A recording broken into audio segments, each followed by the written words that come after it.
পরিবর্তনের ব্যাপারে কারো দ্বিমত নাই, কিন্তু পরিবর্তনের যখনই আমরা নীতি নিয়ে আলোচনা করলাম তখন দেখলাম যে আবার শেখ হাসিনার ফ্যাসিবাদী নীতি কারো কারো পছন্দ, সেটা রেখে দিতে চাচ্ছে।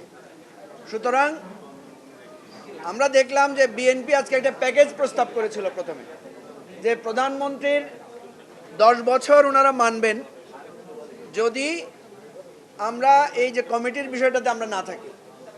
আমরা উল্টা প্রস্তাব দিয়েছিলাম যে আপনারা আমাদের কমিটির এই প্রস্তাবটাকে সমর্থন দেন, যেহেতু অধিকাংশ দল এটা সাপোর্ট করেছে, প্রয়োজনে আমরা প্রধানমন্ত্রীর মেয়াদের বিষয়ে আমরা বিবেচনা করব।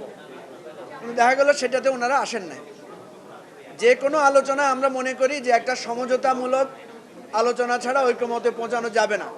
আজকে আমরা মিটিংয়ের ফাঁকে বিভিন্ন আলাপের চেষ্টা করেছিলাম সেরকম একটা সমঝোতায় পৌঁছার জন্য, কিন্তু সেটা আমরা পারলাম না। এখন কথা হচ্ছে যে আপনি সংস্কারও চাইবেন, পরিবর্তনের কথাও বলবেন, কিন্তু সংস্কার বা পরিবর্তনের আলোচনাগুলো তো যখন আসবেন তখন নানা রকমের বাধা বিপত্তির কথা আসবে।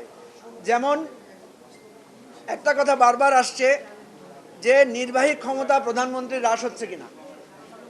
প্রধানমন্ত্রীর তো দায়িত্ব না, নির্বাচন যিনি করবেন, নির্বাচন আমরা যারা করব, আমরাই যদি প্রধান বিচারপতি একজন নিয়োগ দিই তাহলে তো হবে না। সেই জন্য প্রধান নির্বাচন কমিশনার যদি নিয়োগ দিই তাহলে তো হবে না। সেই জন্য আমরা বলেছি যে একটা কমিটি, যে কমিটিতে প্রধানমন্ত্রী থাকবেন, বিরোধী দলের নেতা থাকবেন, স্পিকার থাকবেন এবং বিরোধী দলের পক্ষ থেকে অন্যান্য দল থেকে একজন প্রতিনিধি থাকবেন। এদের মাধ্যমে যদি দুদকের চেয়ারম্যান, প্রধান নির্বাচন কমিশনার এবং পিএসসি চেয়ারম্যান সহ এই সাংবিধানিক পদগুলোতে নিয়োগ হয় তাহলে তো নিরপেক্ষতাটা কিছুটা হলেও রক্ষা হবে।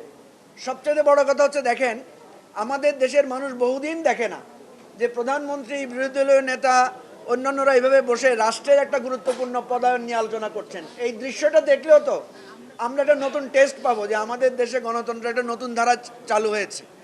সুতরাং আমরা আজকে ভালো লেগেছে যে অধিকাংশ দল এটাকে সাপোর্ট করেছে, অন্যান্য যারা সাপোর্ট করেন নাই তাদের সুরটাও কিছুটা নরম হয়ে এসেছে। কিন্তু আমরা আবারও বলছি যে আমরা যদি এত আলোচনা, এত আয়োজনের মধ্যে যদি ঐক্যমতে পৌঁছাতে না পারি সেটা হবে দুঃখজনক। আমরা চাই যে আমরা যাতে ঐক্যমতে পৌঁছাতে পারি।